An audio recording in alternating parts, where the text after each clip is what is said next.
The whole point of tonight, as we move through, we've got a couple really exciting things for us to talk about. And a big deal is that we want to make sure, as I've said from the beginning, we don't do the games a lot of others play where you simply sit in and spam as much as possible, or send to 12 Twitter accounts and if 42 like it, and then you also post it on Facebook 72 times and it's liked by 6 pages, then you might make it onto our whitelist. We do nothing like that. For us, it's about earning your way in, taking part. And for us, taking part means quite this. Our Luminaries role very much closed off. And from here on out, it is people we choose. And this is the kind of only way you're going to be able to get the Luminaries role before it kind of doesn't serve as much of a purpose anymore. Hint, hint, hint, as things sort of go. So do be a little cool about it. We'll get there. There's a lot for us to discuss and a lot for us to sort of answer already. So let's, I say we just dive in.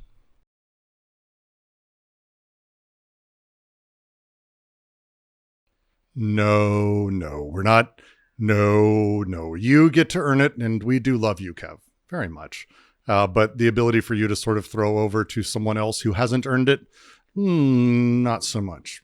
Again, big deal to us that we have people who care and give a shit and are emotionally into what we're doing. So it's that's the push.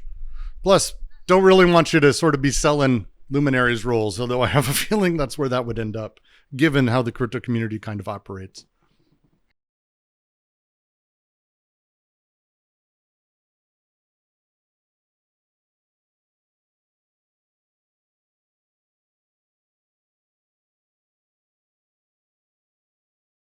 So this question kind of has 2 parts. First, I want to talk about one thing, which is Nor's first game versus Nor as a game. The phrasing here, I just want to be specific. It will have a early and the first high skill cap permadeath game, but it isn't just that. That's what I happen to be building in my team and all of us here. The goal is for the platform to open up to mini games. So I can't necessarily speak for any of the others. What I can say is the philosophy that we're building with, and that is that luck is great if people are aware of it and if people accept it. As we've talked from the beginning, you don't have to enter a permadeath round just for the shit of it. You start out practicing and you join in and you're free to see all of the different parts. And only once you're comfortable with it are you kind of able to, and I would say comfortable with, jumping into what is the final permadeath rounds. It's not forced upon you unless you choose it to be, which is a whole fun thing we'll be discussing at some point in the next few months. But the ability for you to take part in these things, it's important for every player to know what is coming, what those circles are. I have a lot of friends, for example, in the speedrunning community. And the worst thing about RNG is that it can completely screw up every single run.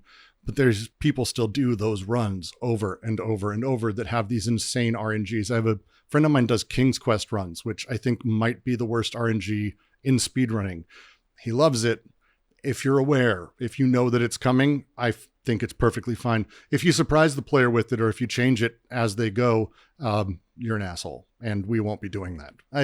I don't imagine we'll be doing a significant amount of any sort of RNG, but luck is luck. It's very hard to define. Chance in games is a really fun thing, but we'll be limiting as much as possible for us with some of it in there.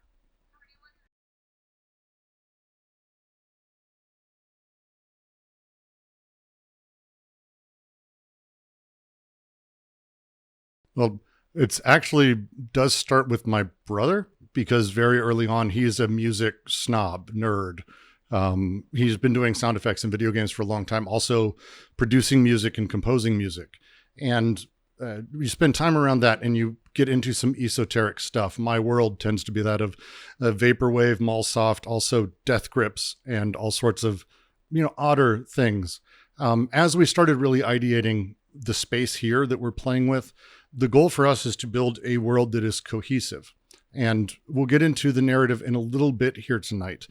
But the space we want to play in is that of a music style that is foreign yet familiar, alien yet enjoyable. And so you'll see some of the audio we're playing with and some of the stuff we're going with, but it's a big deal to us that it be just eerie and unsettling enough, but also enjoyable. The the number one places that I find that is enjoyable. If I were to say a specific place, it's the film Mandy. Has probably one of my favorite soundtracks. Johan Johansson, stunning talent, who also did The Arrival, for example. A lot of his work is otherworldly, but absolutely hits emotional notes. And I think that's where a lot of our music is coming from. From the sound side, we are very excited to have within reach and already working with us some of the best sound engineers in the world. People, my brother, for example, just won a big award for Call of Duty, and he's done a ton of awards. The team around him and the team that we're also working with, that our partner, is massive. We're very excited for a lot of the audio people we've got. So I'm jazzed. Ed, if I may recommend, though, the soundtrack to Mandy, soundtrack to The Arrival, and the soundtrack to First and Last Men. Excellent work from Johan Johansson.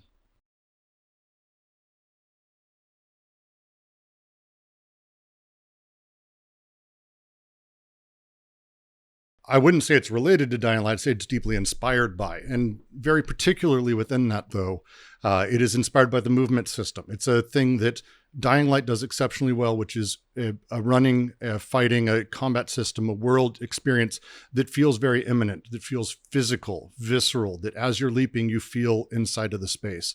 The development team, our team, is very much looking towards that, alongside Mirror's Edge, as two probably of the best examples that do that. You're free to share others. I've played dozens, but Dying Light is absolutely up there. As far as the rest of the game, it is not an open world zombie thing.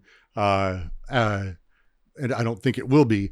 It's not the same kind of setup, but the core sort of way the controls work, the way you jump, the way jumping works, climbing works, feels very nice. We intend to improve on a lot of those systems, which they did from Dying Light 1 to Dying Light 2, but we're very excited about that style of thing. So yes, very much that kind of setup, Ragai.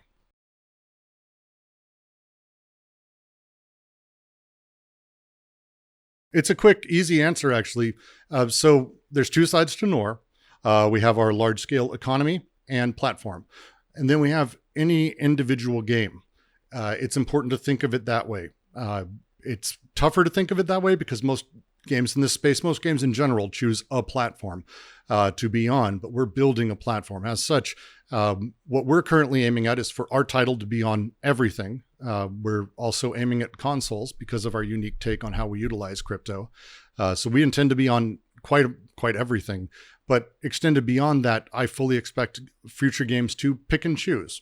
We may end up with games that are only on this product or that.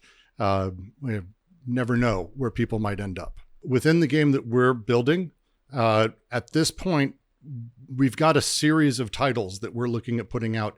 Each one is intended to be a very specific skill set that we're aiming at, a very specific, tight gameplay loop. First, parkour, we jokingly call it tag or running man, that type of thing that does play into that. As we add game systems and do further things, the idea of crafting, I hesitate at the word because I do hate generally how that's done. It is, we'll say, a shallow experience that's built primarily as a time sink and not necessarily as a gameplay skill. Think of, I played a lot of Rust, but if you think of games like Ark or how others handle crafting, where you have one person on a guild whose basic job is to sit and craft all day. This is not the point for us. We want to stay in that skill place. So our ability to have crafting as part of it, we have ideas around that type of thing, but I don't think I would say so in the more traditional sense as, we sit and we craft, we get better things. Again, our items and our things you can't sell, they're only usable in that round. So crafting has less of a meaning for us inside of the title we're building.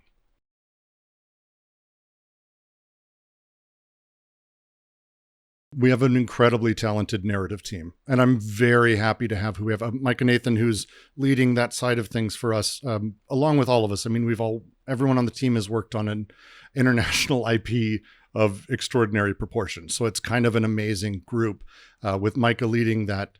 The thing we want to stick with from the beginning, and it has been since over a year ago when it's well over a year ago that I first started annoying people with this silly idea, and well over a year after God, I built my prototype last January. Wow, it's been a push. One of the things that I've been always playing with is how death works in games. I've never been a fan of how death works. I think a lot of it is currently done because we had a weird financialized way that arcades had to make money with quarters. And ever since then, death has been a punishment for players failing, which feels like a really weird way to sort of marry, I'm not good enough, therefore I die. It's not the lesson I want kids to learn. It's certainly not the lesson we teach people in sports or other things. Instead, I want to kind of play in a different direction for how life actually works within games and towards immortality. Because that's really the reality of what's happening inside of a video game. You play, your character dies, but immediately is reborn. There's a totality of immortality. Even in mostly permadeath games, there's some level of that. Occasionally there's not in those games. Oh, those are the ones I love. Hardcore mode for Diablo. Hell, Minecraft hardcore mode is probably one of my favorite games I've ever played with friends. It's a very strange experience. The world of Nor we see as starting with one person who wanted to create a place of immortality, wanted to find that perfect spot where they could work on themselves and everyone around them to try to make a perfect world. Her name's Asila. Her self-sacrifice that turned her immortal puts her in the center of everything. We call it the coalescence. She becomes one with all. The way her immortality worked, though, is very different than how we've seen it in other story universes. For her, you pass through in order to become immortal. And the wars and battles that were fought in order to be the few that might get in there, or how she chose those first 9, who are the ones who ultimately actually have the first leg of immortality, that are the ones who control how this universe works, who are the ones who lay everything in place. Some may have come unwilling mostly, some came very excitedly, and others have found immortality a curse. So the question would be, over a great, great deal of time, not thousands of years. An old Heinlein novel I love, Time Enough for Love, Lazarus Long lived hundreds, maybe thousands. Well, we're talking millions. What is life like for someone like that? Is that a curse? Is it a blessing? How do they exist? Well, how do they find others? How do they change things? Well, what they do is they find each of the 9, they each choose people to follow them, and we get the 81. Each of them choose followers, and slowly outwards this world spirals as each concentric circle layers onto the previous, with Asila at the middle, with immortality bleeding through all of it.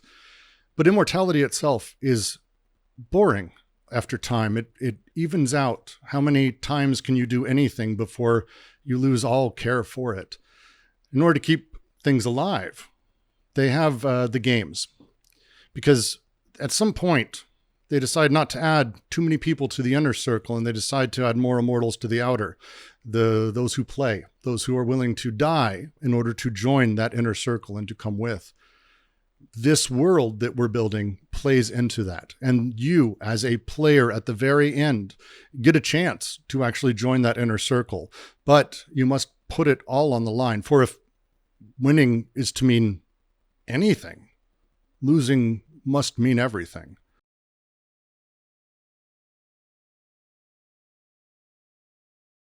This world that we're playing with and this immortality, we will be talking about a little bit more very shortly as we get into our sort of larger announcement tonight. But this space is where we expect other people to bring in their games, to find other ways for the outer circle to earn their way in, for immortals to find exciting ways to play with the vitality of life that only those who risk their lives are willing to have, to play with fate, to manipulate fate, to change how all of it works in a very complex economy.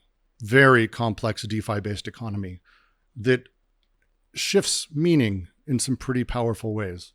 We'll be getting to a great deal of that over time. I wish I could get into more of it tonight. A lot of what I've said, and I will keep saying it, is for us, it's about show, not tell. I know a lot of people in these spaces are very happy to tell you of the 6 years of plans that they have inside of a space that hasn't even existed for 9 months. I would caution against that. And I always caution my team, we will be revealing things as we have them and as we know them, because I have no interest in ever losing any iota of credibility with anyone of you or any of our players, or God forbid, any of the game players who hate crypto and NFTs more than anyone hates anything as far as the internet is concerned. So as we get further into this, we'll be able to reveal a great deal more, perhaps even a little bit more tonight.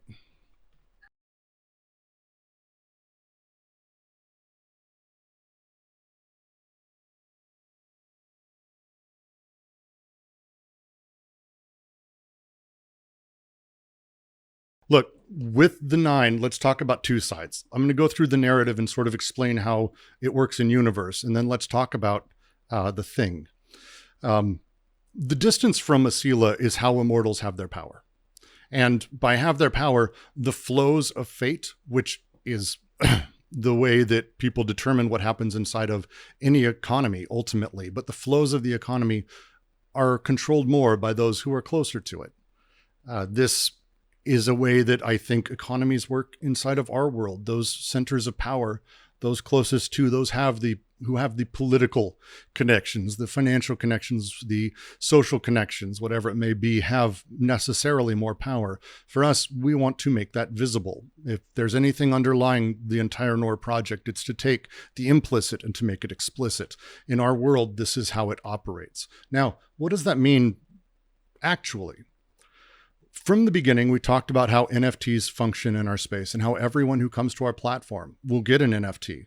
We have talked about how players will not spend a dime when it comes to getting those NFTs. However, there's another side to all of it, because we've been talking at that point about the outer circle. The inner circle, those who enjoy metagames, those who enjoy the flows of economy and the manipulations that come with all of that. As I jokingly refer to them internally, and I give Fred credit for this name, the Mr. Monopolies. The way that those people function, we know we have to have some level of control valve, sieve, organization, self-organizing power, market forces that enable those social structures to take place where they do. So for us, while everyone gets an NFT, the inner circle is an ordered hierarchical set of them. We're going to begin from Asila, birthing 9 NFTs. You are going to see those minted over the course of the next week or two. As we get the stories out there, tell you about them, you get to meet each of these characters and see how they function, see what makes them tick, hear about their stories and hear about their rivalries, because, a few million years can create some very interesting bonds and a few interesting hatreds, you might say. Those 9 NFTs are purely story. They are not to be sold. They are locked to storytelling wallets. They're intended for us to be able to manipulate and play with large-scale meta stories. It gives us significant power in the space to do some really fun things and to encourage other people to follow suit. After that, you will see us begin the process of minting and airdropping 81, the second circle. The second circle are people who came in very early and who have shown either through direct advising, work, or elements of being just really cool to us over the last year and now 2 or 3 months.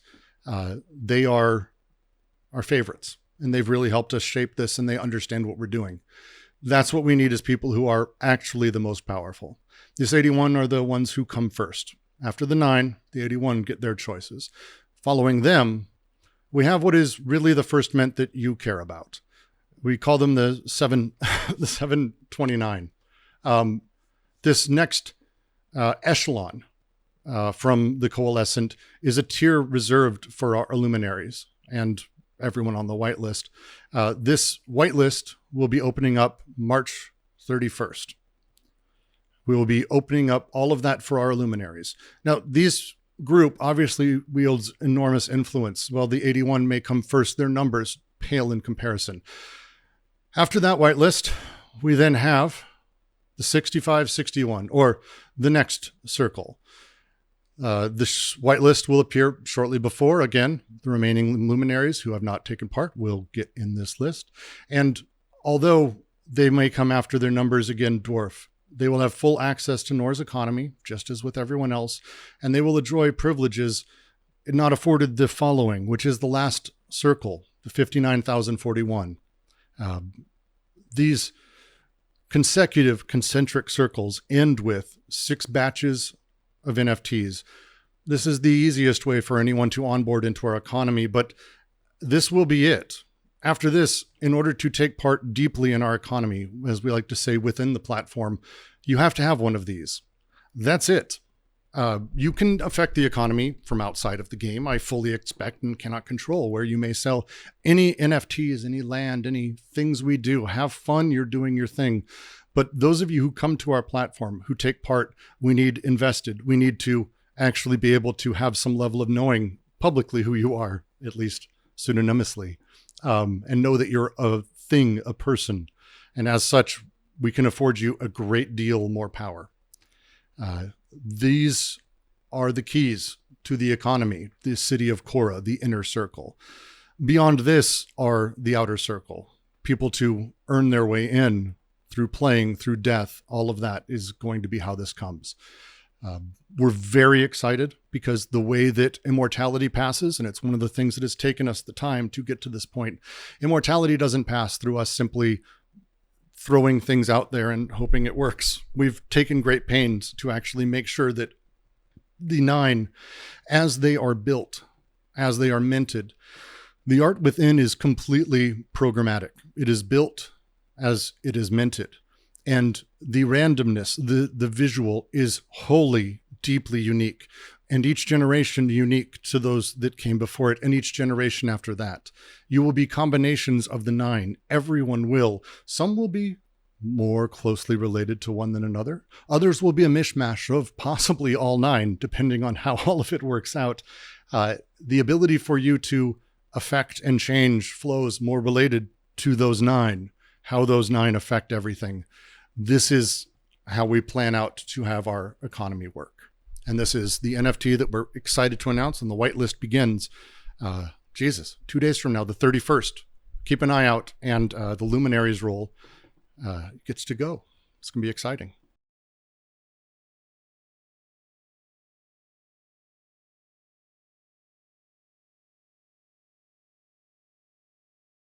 OX Templar, it's one of the things that is tough to sort of wrap our heads around. Very often in these spaces, the way that most of these people build games is they say they've built a game. They haven't. What they've done is they've built 2 games, and they've just pretended they're one, or they're mistaken that they've made one. Let's take Axie all the way through to Sandbox. All of them have their game. They're in Unity or in Unreal Engine built game. You tap around, you do different things. Perfectly fine. That's great. The second half is, though, the entire economy. The game, as we're building it, again, looks to make this explicit. The nature of how our game will work is inside of it. There will be no gameplay items. There will be no in-game currencies. These items and things we find anathema to the function of the magic circle, or the way, honestly, good games can be built. The economy, however, is what we're talking about with this inner circle. In the economy, there will be many in-game, and I'm doing quotes, in-game assets. Governance token, absolutely we will have a token. I will be able to reveal more at a later date. I also can't talk about which L1 we may be on until things are solidified. We will have all of these things. There's going to be a great deal of things around it. Now, we will have items that players can have, because, of course, we want people to be able to dress up. We can't have it affecting video games. We can't have it affecting play. We have a lot of absolutely creative solutions that I don't know how they haven't ended up in other games. And we're excited to be able to exploit that failure on the rest of developers to be able to sort of jump ahead and do some of these things. So it's a big deal to us. The games themselves, flatly, are free. There is no buying items. There is no trading up.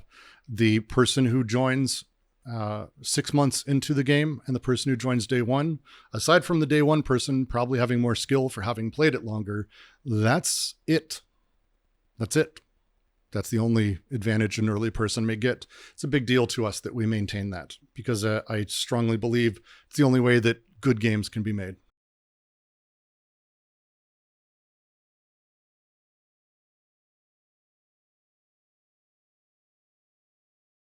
No. Well, so everyone's immortal because everyone's practicing together. You're free to play. Going into the final rounds to earn your way into the inner circle when you're already a member of it becomes, I think, nonsensical. It's, why would you fight to visit Elysium if you have a apartment there? This isn't the setup. Very much for us, it is about people earning their way in for the story. From a real world economic perspective, you can't allow people who have economic sway and who can control and manipulate things like the general incentive structures of why a person is doing a thing to actually actively take part in something like that without ruining it for the people who don't take part in it in that way. It affects the real world. And these things do. It's my old joke is, if you're going to change whether or not a person can pay rent, that's where we start breaking a video game. And the final rounds, tournaments, sure, you could make an argument that tournaments in general do that, but I don't see it the same way. That's when a person has put things on the ground, they're willing to do it. Pete Rose, the other great sort of people who've bet against themselves or found ways to make money off of their own failure, including inside of esports. We intend to make sure, and it's the beauty of crypto being completely public, having all of these contracts between players and setups being completely visible. All of this will be able to be seen by what I already can tell is going to be a very, very, very inquisitive group of people who are ready to look for any sort of malfeasance. And we intend to be doing the same thing.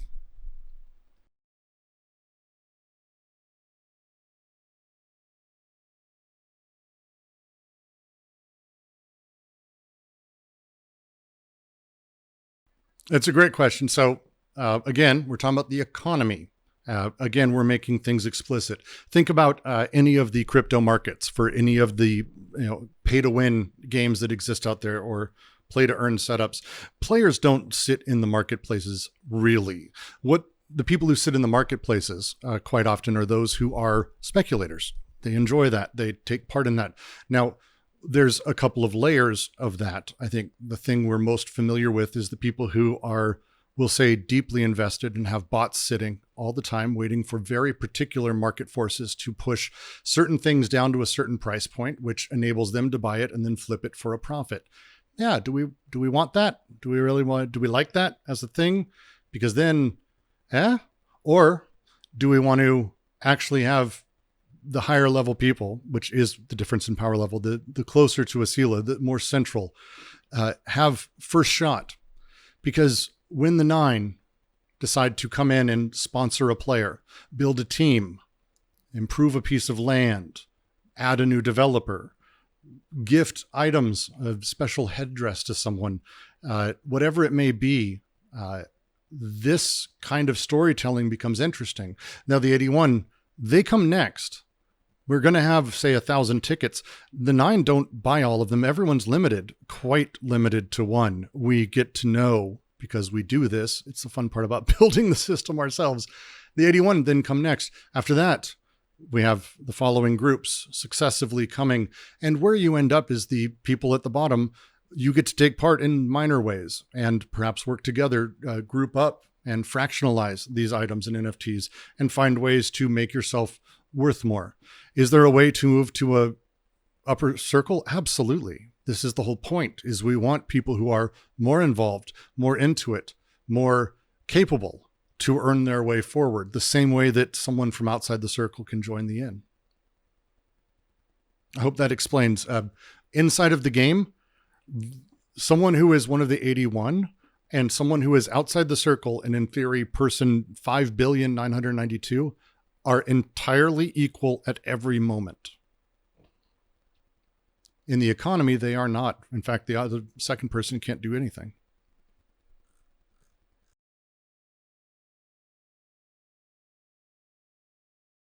I have a link, I think, that I can post for one of them as a bit of a teaser.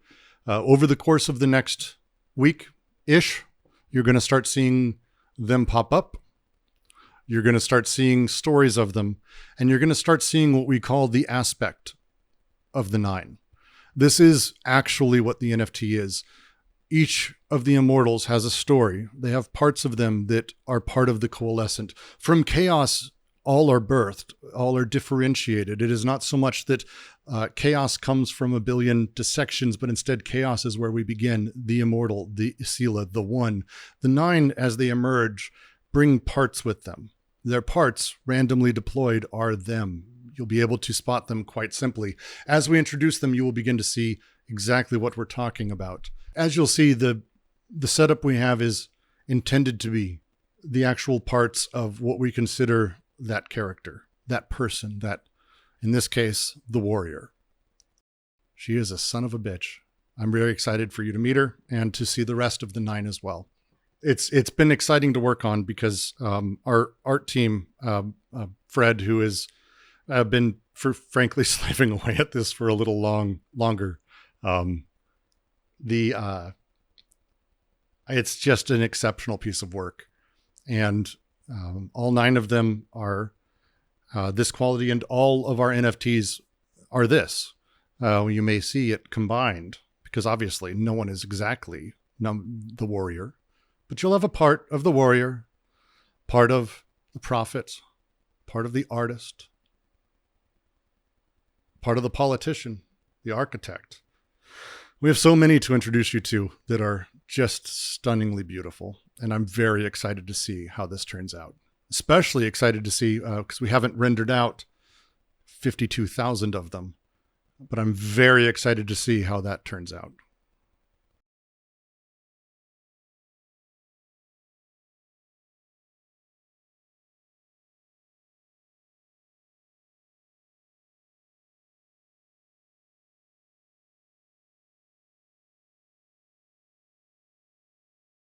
And the vast majority of activities don't have the risk of death. Think of it as, here's the thing we're trying to solve for. Let me tell you a story about how soccer works. If Messi and the World Cup, the teams in it, played 10 rounds a day, would you care? The answer is no. You care because they can't do that. The idea that a team would play twice in a day is insane because these rounds have a toll. Championships have a toll. We are physical humans. How do we have that work for us inside of a game? Well, you should be able to practice. I can go outside with my son and I can play soccer in the yard because soccer is not a game that I have to purchase. It's not a piece of software. It's just a set of rules. I kick a ball. He's 4 years old. We use a dodgeball. No one cares. It's soccer. As he grows and as he gets better, he will at some point have to join tournaments. And that feeling of loss needs to be a thing. But he's 4. He's learning. I'm old and I'm out of shape. I shouldn't be in tournaments. That's not a thing, but good players should. And we want people to experience that. We want people to practice and play and get good. We want people who do nothing but screw around. The great golfers of all time generally shit on those who do long drive competitions. The long drive guys shit on those who are good at mini golf. This is the process, but they still, all of them, practice their hearts out for those moments. And we want to be able to encourage that because we want the vibrancy of a mass player base. We want people to play and enjoy, and mostly we want people to play because if you play, then you understand what you're watching when you watch. If you've ever not played a video game when you decided to watch it on Twitch, imagine Overwatch or Dota, having never played around. These are not good things to be introduced to randomly. You need that extra bit. You need to know a little bit of the nuance and understand a little bit of the game. So for us, practice is absolutely important. And no, there's no death there. We should have a ton of it. But when you do decide that you're good enough, that you deserve a place in the inner circle, that you deserve whatever prizes may be waiting for you, you shouldn't be able to just do it on a lark. It should fucking cost you. It should be like doing an entire championship run. It should be a thing that's limited. And if you screw up, you shouldn't just go, I guess I'll just hit reset. That's not how it works. You die. Will you be able to begin the journey again? Of course. Not with that same NFT or any of the items or things you may have won that entire season. It's dead. Now, you can absolutely come back, and we have some things that we've designed in order to make sure it's a nice soft landing, because we would love you to come back, Optimus. We don't want you to just die and go away forever, but we want it to hurt. We want, when people are watching, we want them to know that you feel every step, that you care about everything you're doing, because unlike every other round, if you go around the wrong corner, that's it. And that feeling is very different.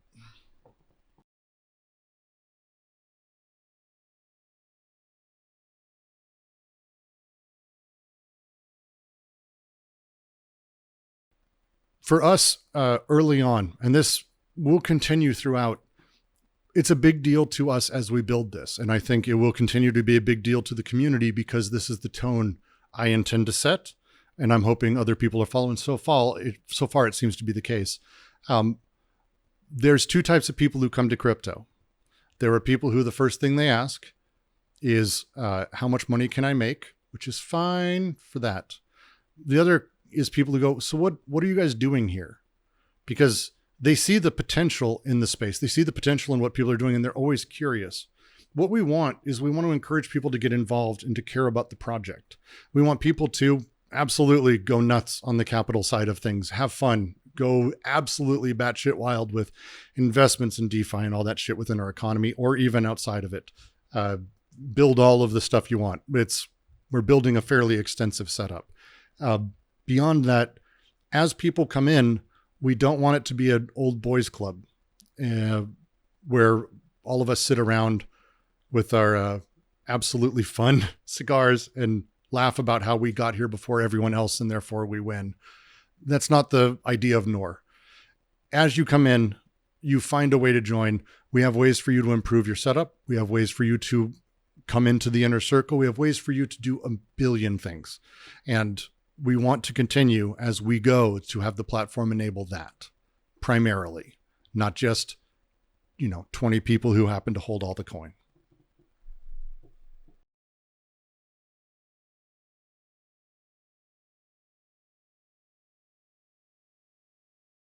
Yes. We will be not only streaming them out, and we'll encourage the players to do this, but we're building our setup to actually have our own internally built streaming setup, very similar to how professional sports or F1 works, that players, economy players and outsiders and streamers will be able to take part in order to not only sort of help us do things, but actually have that, skill, have a chance to earn some great stuff. So yes, it will be spectated events. We're really excited about having essentially digital blood sports, as I see it, become a thing.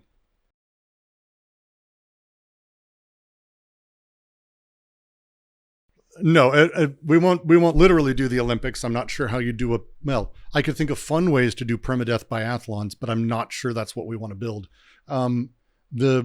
When I hear that, as I imagine, Monty, and correct me in general chat if I'm wrong, lots of tiny games that people sort of make their way through.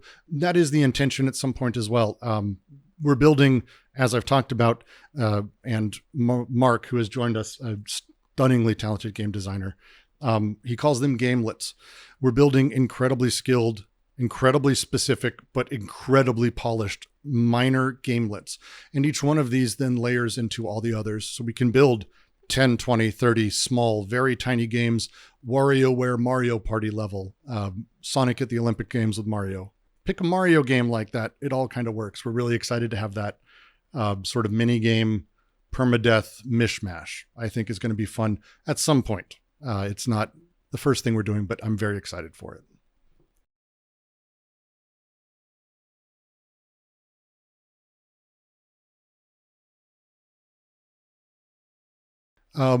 We jokingly call it Dying Light meets Escape from Tarkov overall. But again, when we're talking about this gameplay, we're talking about one of what we will be building, many games, as well as the other games we'll be publishing on the platform from external developers who I'm very excited to be bringing on and we'll be able to talk more about in the coming months. with each one of these games being part of this economy, your Immortal NFT moving between them, go play one, go play another, decide which one you want to stick with, watch them all, sponsor players in different ones. There's a gigantic economy around all of these things we're very excited to build. So that's the setup. Will we have gameplay soon? It defines soon.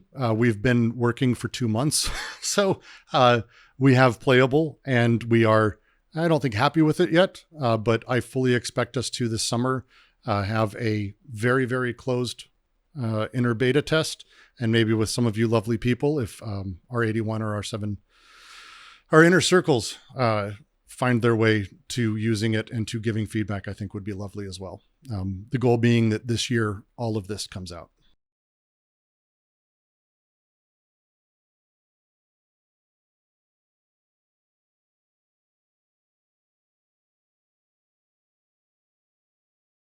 We will have some semblance of that, yes. And there's going to be a generalized distribution. Again, we want to make it so when you die, it's not that your items go into the ether. That's not how it would work in the real world. You'd have a will, or maybe in the world of Nor, Asila repurposes them.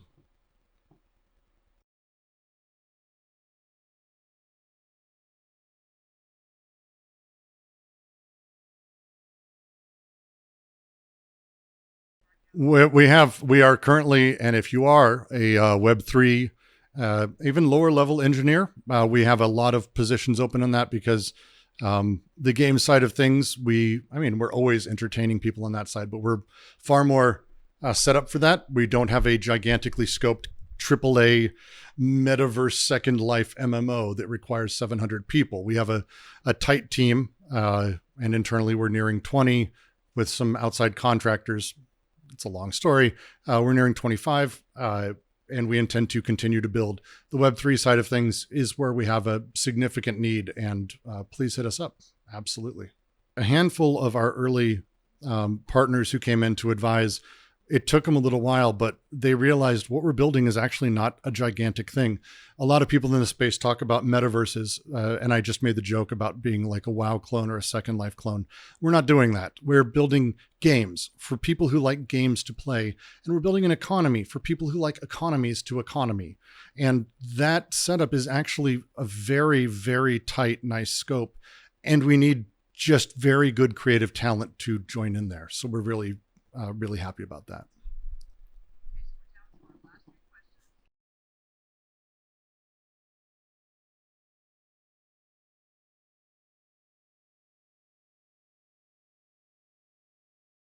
Almost immediately, but that you can play in the permadeath round or that you can take part meaningfully is a different question. Another way to ask would be, if I lose in the quarterfinals, or if I lose in the lead up to the Super Bowl, how soon can I play again? The answer is you can go play immediately. You can't go play in a tournament immediately. You can't go try to find your way back into the Super Bowl. As we're building it, that's the design, that you're able to create another, you can jump right back in. We will help you. We even have a fun sort of setup that we'll be talking about later that really, encourages and makes it just nice enough. But don't expect to die and then jump right back into the tournament. That simply won't be allowed.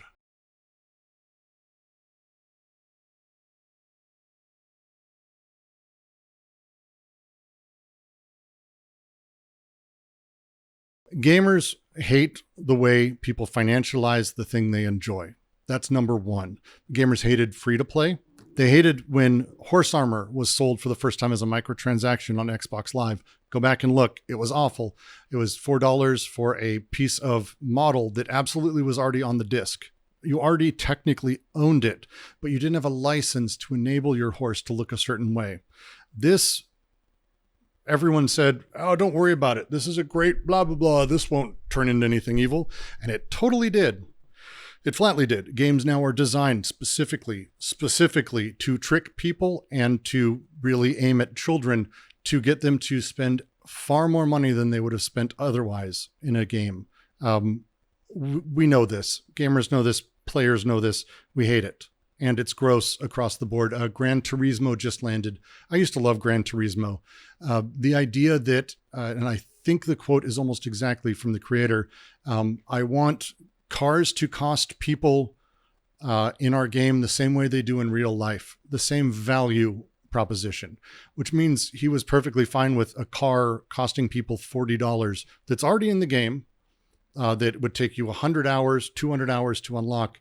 This silliness is painful for gamers because it just means someone with $40 gets a better car. And that's bullshit. And we all know it's bullshit. And everyone here knows it's bullshit. As they look at the world of play to earn is not different. Play to earn is a hardening of these things. Play to earn is gold farming. That's just gold farming en masse.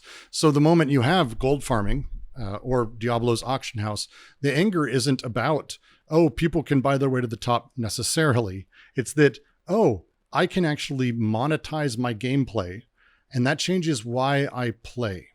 When a person sits inside of Diablo, and you're free, I did a talk with Delphi, Delphi Disruptors, Brooks, Google those things, you'll find it. I go in depth for an hour on this.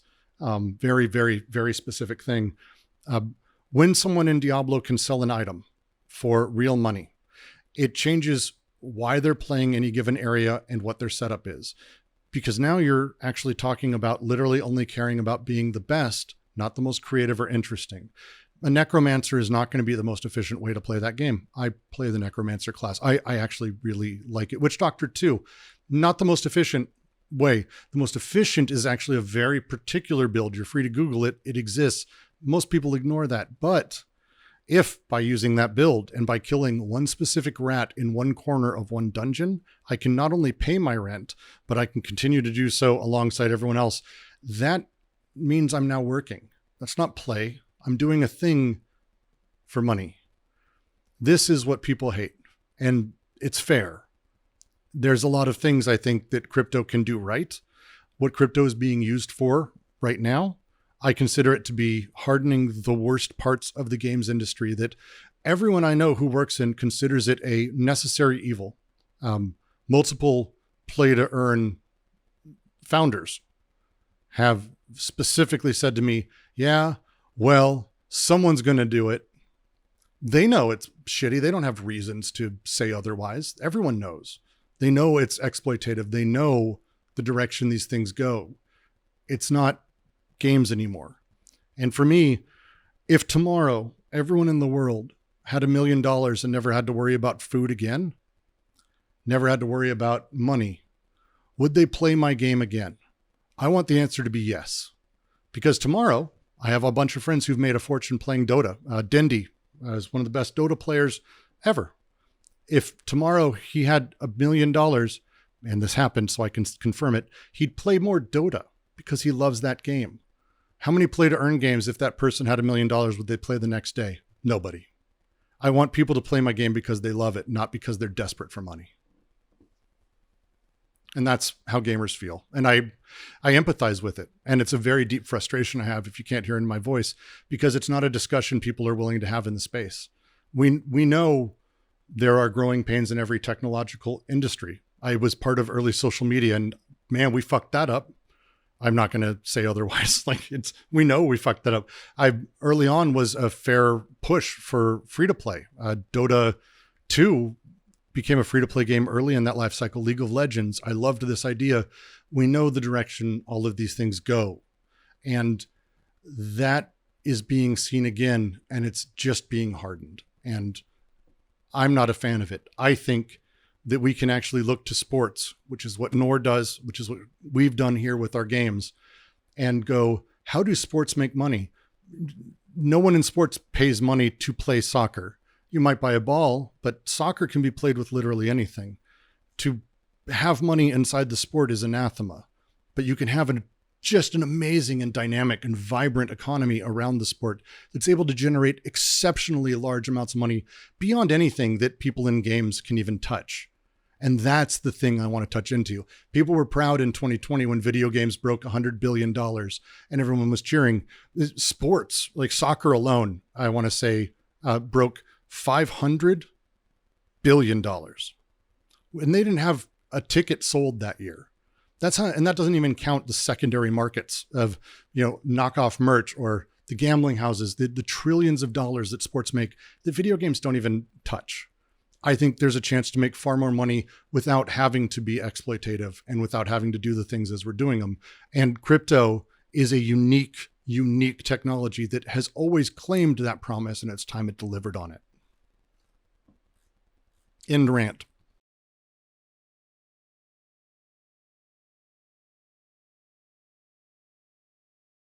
I think the first thing is proselytize. What we're doing is unique, and I have no illusion about that. No one on the team does. We're not doing the same thing as everyone else. I could tomorrow list out, oh, you play the game and then this other NFT that you can then sell. And we know how that goes. Like, go watch my talk on coconuts. I'll link to it again. The coconut industry is, I think, all we need to talk about there. We need to proselytize. We need to talk about the things that we actually don't like and that we want changed. This industry is not too fragile that we can't say a negative thing. People act like it is, but that's because they don't want people saying other stuff. Criticize me, shit on us, tell me where I can do better things. I'm fine with that. I'm fine with that. The entire team is. We want to know how to do better and right by all of you because you're our community. And in return, I need you telling me how we can do that. I need you telling me how we can make things better and how we can do more things that make it all fantastic.